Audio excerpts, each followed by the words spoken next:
Salut à tous. Yo. Salut. C'est Gintofro. Terville. Barouk. On se retrouve aujourd'hui, nouvelle vidéo. On revient sur Tokyo Ghoul. Ouais. Tokyo Ghoul épisode 2. Nouvelle review, c'est parti. Alors, cet épisode 2.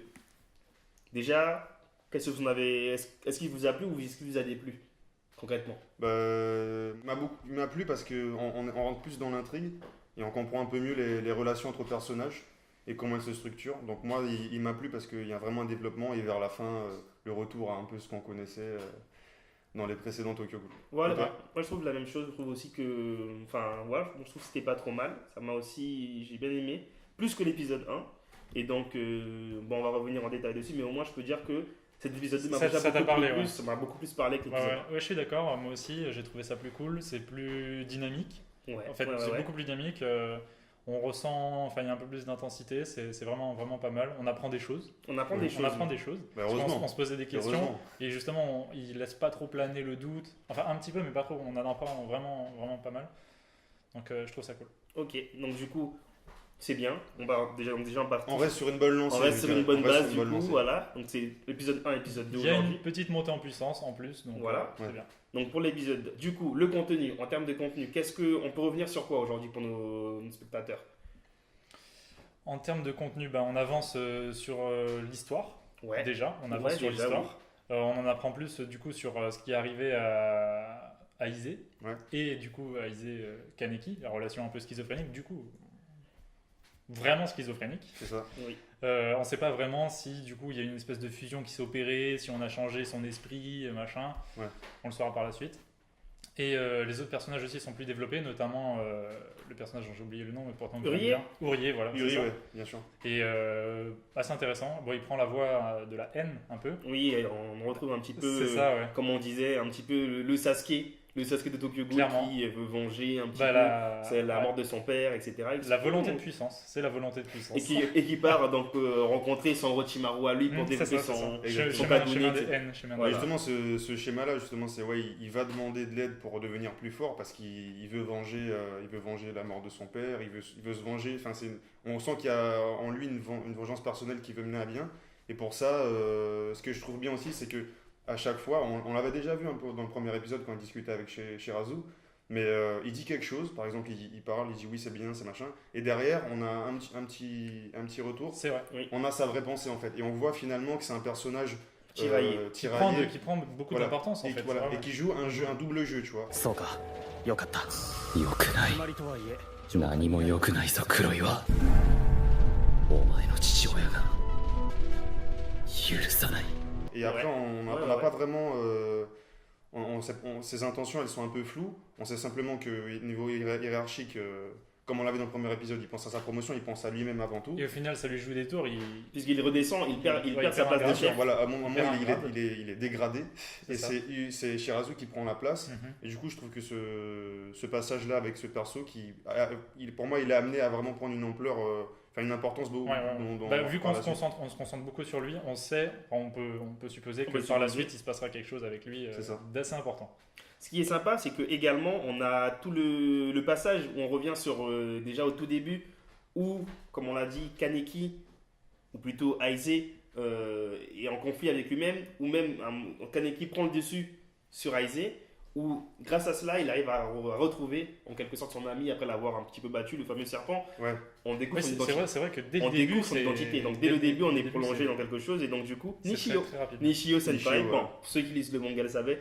Et sinon, voilà, Nishio Senpai, un des anciens camarades de Kaneki, enfin camarades, qui était avec lui, Connaissance. tout du moins, dans les parties 1 et saison 1 et saison 2.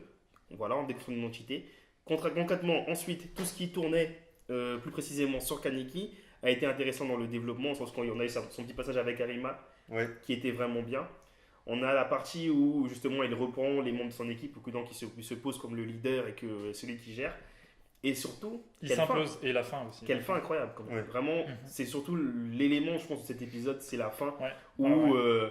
monsieur, malgré lui, rencontre, grâce à son odorat, Re-rencontre. retrouve. Dans le café. Tout se tourne autour du re. Ouais, Il c'est retrouve. Et du café aussi. Et Et du café. Et du café. Très important. Il retrouve donc Toka. And I imagine you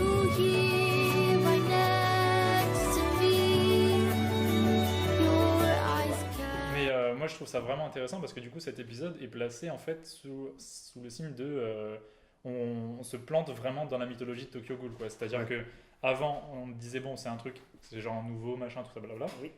Et maintenant, on raccroche chaque partie en mode tac, tac, ça c'est ça, ça c'est ça. Et voilà, et du coup, c'est pour la suite. Mais du coup, ça lance un truc, c'est vrai, mais dans la mesure où Aïssé, en fait, tout le monde sait qui il est autour de lui, Oui. sauf lui. Et du coup, retrouver Toka et du coup repenser à ça, c'est un souvenir qui émerge, un souvenir profond, Mhm. mais un bon souvenir, pas un souvenir lié à Kaneki. Ouais, son Et on parle- passé le rattrape petit à Ouais. petit. Et du coup, comme tu parles de souvenirs, ce qui est intéressant, c'est que dans le même épisode, on lui reparle de ses souvenirs lors de sa conversation avec Arima. Et lui, il est totalement dans le rejet. Il rejette ses souvenirs et il dit mais bon, mon ancienne personnalité, tant pis, elle est ce qu'elle est.